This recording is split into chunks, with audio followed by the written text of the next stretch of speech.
ஓம் சாய்ராம். என் அன்பு செல்லமே, என்னுடைய தங்கமே, நேரம் வந்துவிட்டது. என்ன நேரம் என்று தானே கேட்கிறாய்? நல்ல நேரம்தான். எப்பொழுது எனக்கு நல்ல நேரம் வரும்? சாய் இன்று நாளை இப்படியே சொல்கிறாரே, ஆனால் இதுவரைக்கும் என் வாழ்க்கையில் ஒரு நல்லதுமே நடக்கவில்லையே.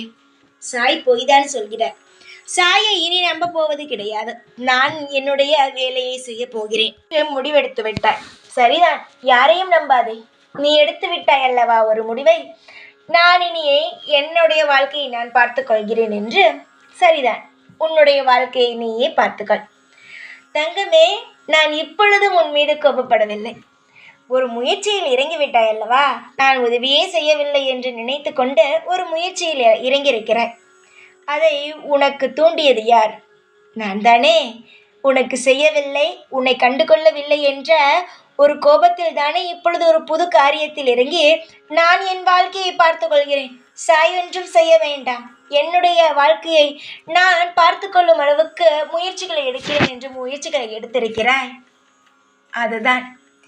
எதுவுமே நான் சொல்பவன் அல்ல, செய்பவன்.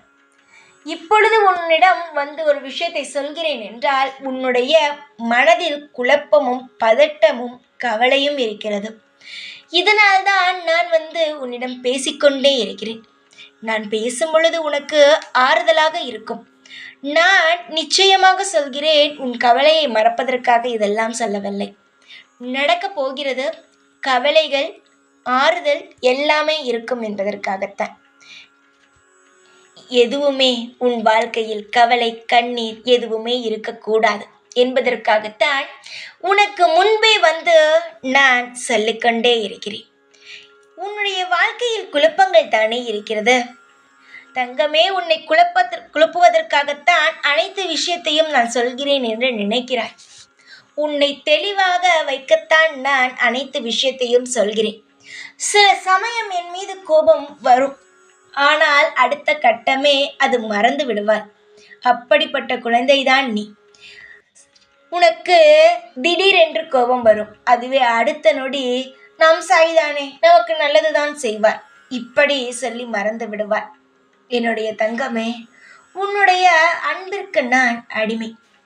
உன்னுடைய சந்தோஷமே எனது சந்தோஷம். உன்னுடைய வாழ்க்கையே என்னுடைய வாழ்க்கை.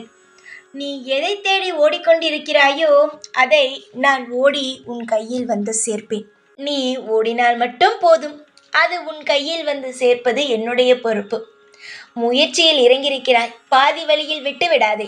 எத்தனை சோதனைகள் வந்தாலும் அதை நீ கெட்டியமாக பிடித்துக்கொள். உன்னுடைய செயலை, உன்னுடைய செயலானது நேர்மையாக இருக்கிறது. உன்னுடைய வெற்றி உன் பக்கத்தில் இருக்கிறது. வெற்றி சீக்கிரமாக வரும். கவலையை தூக்கி போட்டுவிட்டு நிம்மதியான வாழ்க்கையை பெற்றுக்கொள். நான் இருப்பேன் உனக்காக. ஓம் சாய்ராம்.